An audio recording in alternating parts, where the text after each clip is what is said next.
Perkenalkan, nama saya Danwar Maulana dari Universitas Sultan Haji Muhammad Idris Samarinda dari program studi Hukum Keluarga Fakultas Syariah semester 4 dengan NIM 2321508073. Di sini saya ingin memenuhi dan menyelesaikan tugas ujian tengah semester dari mata kuliah Qawaid Fiqhiyah, dosen pengampu Ustadz Ahmad Sofyan, SHI, MH. Di sini saya ingin menganalisis fatwa tentang hukum penggunaan lem fibrin. Bismillahirrahmanirrahim. Langsung saja kita masuk ke materi. Komisi Fatwa Majelis Ulama Indonesia atau disebut MUI Provinsi Jawa Timur. Ada beberapa cara tentang mengetahui hukum penggunaan lem fibrin. Yang pertama, menimbang. Apa sih menimbang? Menimbang itu bahwa dalam dunia medis mengalami perkembangan yang sangat pesat untuk efisiensi dan akurasi dalam penyembuhan, seperti mempercepat pengeringan luka pasca operasi dengan menggunakan lem fibrin. Terus informasi yang berkembang bahwa lem fibrin berasal dari komponen plasma darah manusia, bahwa banyak masyarakat yang mempertanyakan penggunaan lem fibrin itu dalam pandangan hukum Islam bagaimana. Terus bahwa oleh sebab itu Komisi Fatwa Majelis Ulama Indonesia MUI Provinsi Jawa Timur perlu menetapkan fatwa tentang hukum penggunaan lem fibrin. Terus yang kedua, dengan cara mengingat firman Allah antara lain ayat tentang dorongan membantu terjaganya hidup orang lain, yaitu waman ahyaha faka'annama ahyan nasa jami'a. Artinya barang siapa yang menghidupkan seseorang maka dia bagaikan menghidupkan manusia semuanya. Quran surah Al-Maidah ayat 5. Terus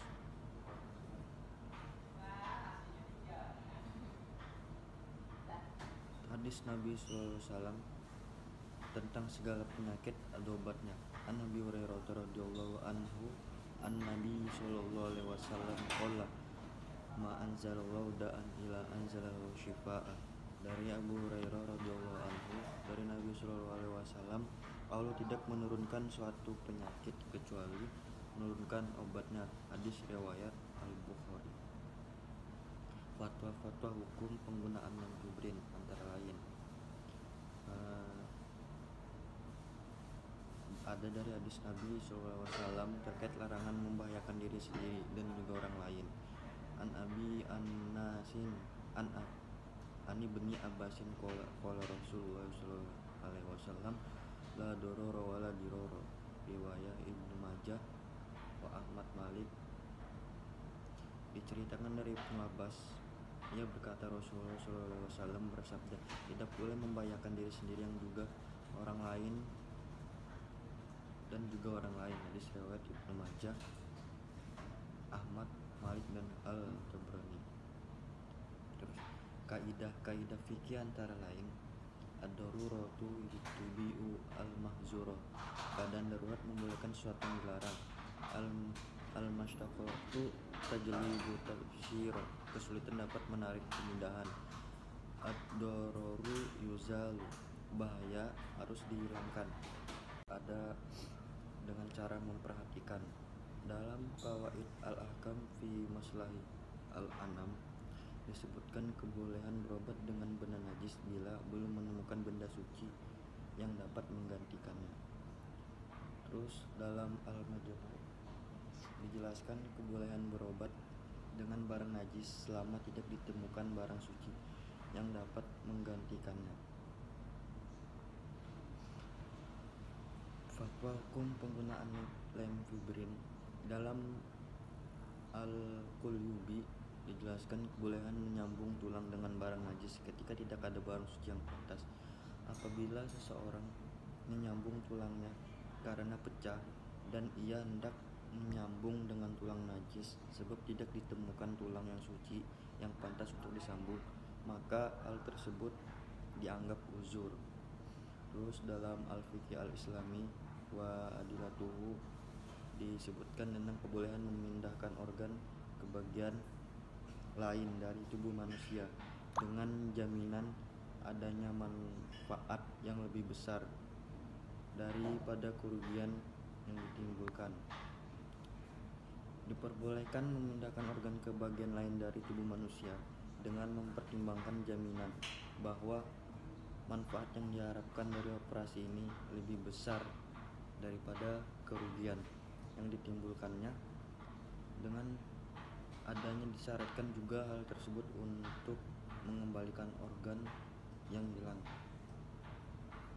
atau mengembalikan bentuk atau fungsi asalnya atau memperbaiki cacat atau menghilangkan cacat yang menyebabkan orang tersebut menderita secara psikologis atau fisik. Dalam Syarah Al-Yaqut An-Nafis dijelaskan mengenai pandangan ulama terkait donor organ. Terjadi perdebatan antara ulama kontemporer seputar donor organ tubuh manusia, baik saat masih hidup atau setelah meninggal, dan apakah diperbolehkan ahli waris memberikan anggota tubuh keluarganya yang sudah meninggal untuk menyembuhkan orang sakit. Para ulama membagi masalah ini pada 3 bagian. Yang pertama, transplantasi dari orang hidup. Yang kedua, transplantasi dari orang mati. Yang ketiga, transplantasi dari janin.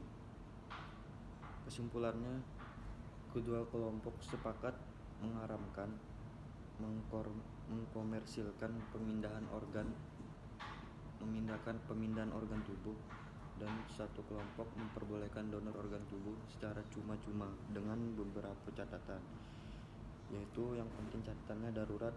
Yang pertama, darurat transplantasi untuk mempertahankan kehidupan. Yang kedua, keterangan medis bahwa proses transplantasi aman bagi pendonor dan hanya masalah kehidupan penerima donor dan keselamatan dari penyakit mematikan. Dan bila organ tubuh ini diambil dari orang mati, maka harus atas persetujuan wali-walinya dan dilakukan tanpa memutilasi anggota tubuh yang lain. Ada juga dalam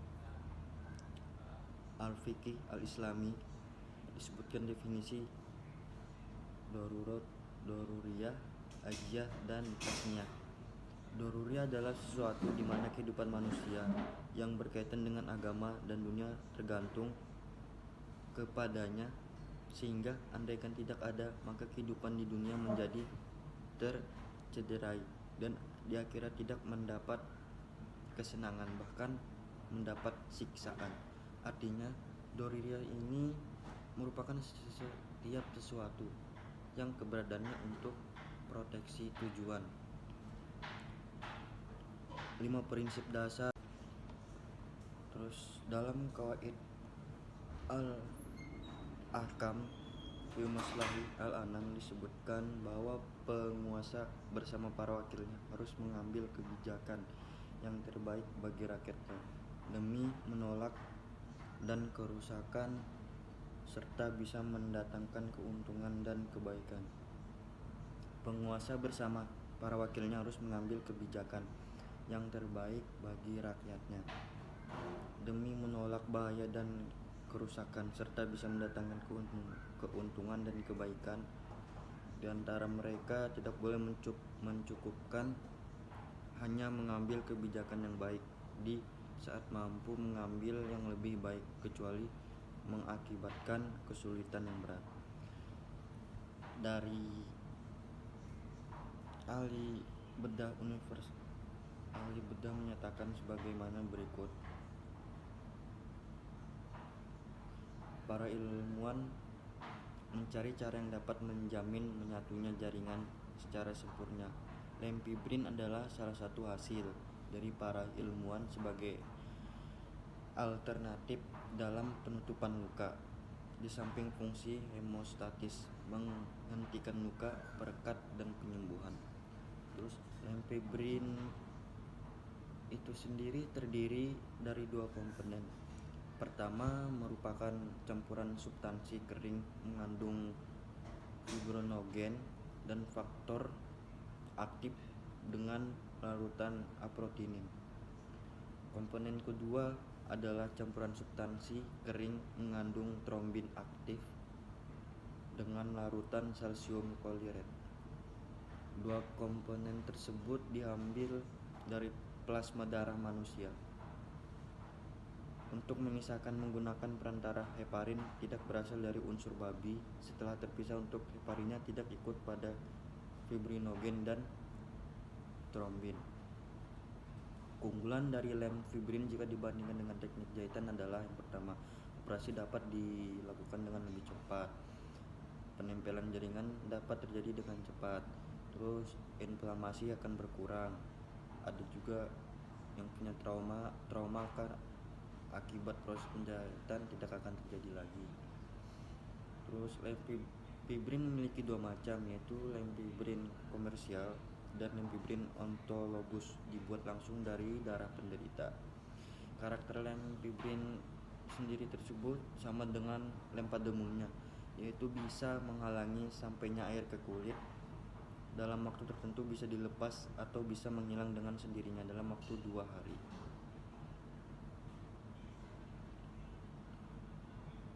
Terus keputusan Ijtima Ulama tentang masalah strategis mengenai bank mata dan organ tubuh lain. Terus Fatwa Majelis Ulama Indonesia nomor 28 tahun 2013 tentang seputar masalah donor air susu ibu.